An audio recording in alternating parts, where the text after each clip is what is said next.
மணத்தக்காளி காய் குழம்பு வைக்கிறதுக்கு. ஒரு செடி தான் ஃபஸ்ட்டு இருந்துச்சு. அதை தண்ணி ஊற்றி வளர்த்து பிடுங்கி வேறு ஒரு இடத்துல நட்டு அதை பராமரித்தேன்னா நிறைய செடி வந்துடுச்சு தோட்டத்தில். இப்போ இங்கேயும் கூட இங்கே பாருங்கள், இதெல்லாம் இப்போ தானாக அந்த விதை தானாக வந்து முளைச்சது. இங்கே கீழே பாருங்கள் எப்படி கொத்தாக இருக்குது. இங்கே பாரு எப்படி கொத்து கொத்தாக காய்க்குது பாருங்கள். ஒரு செடி தான் முளைச்சா அதை நட்டதில் இப்போ நிறைய எங்கே பார்த்தாலும் மணத்தக்காளி தான் இப்போ வருது. இந்த இதுலேயும் இப்போ இது தானாக தான் வந்துச்சு. நிறைய காய் பறிச்சிருக்கிறேன் வேறு செடிங்களில். 2 செடி முத்திடுச்சுன்னு பிடுங்கியும் போட்டேன். இப்போ இளம் செடி இது. இந்த இலையெல்லாம் கிள்ளி போட்டோன்னு வச்சுக்க, கொஞ்சம் முத்துனது பழுத்ததெல்லாம் கிள்ளிட்டோம்னா நிறைய பூ எடுத்து நிறைய கொத்து கொத்தாக காய் வைக்குந்தா. இப்படி பறித்து இந்த மாதிரி நிறைய வச்சுருக்கிறேன். ஒரு 100 காய்க்கு மேலே. இப்போ இந்த காயும் கொண்டு போய் போட்டு மணத்தக்காளி காய் குழம்பு வைக்கணும். இங்கே கூட பாருங்கள், இப்படி ஒரு சின்ன செடி தான், எவ்வளோ பாருங்கங்க.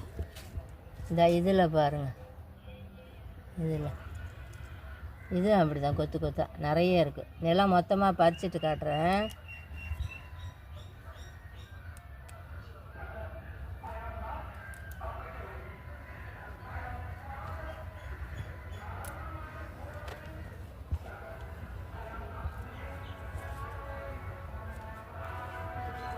இங்கே பாருங்கள் எவ்வளோ பெரிய எவ்வளோ இருக்குதுன்னு தெரியுதா?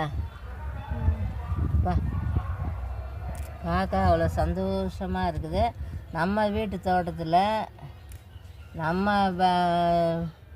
தொட்டியில் வளர்கிற மணத்தக்காளி கொத்து கொத்தா இதெல்லாம் குழம்பு வச்சா அன்னைக்கு அவ்வளோ ருசியாக இருக்குது.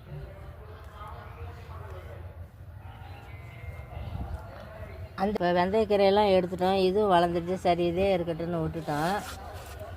இனி இங்கே பாருங்கள், இங்கேயும் இருக்குது பாருங்கள். எவ்வளோ இருக்குது. எல்லாம் பறிச்சிட்டு காட்டுறேன். கொத்து கொத்தாக இருக்குது.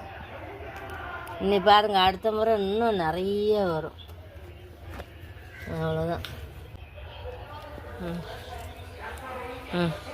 இவ்வளோ காய் இந்த செடியில்.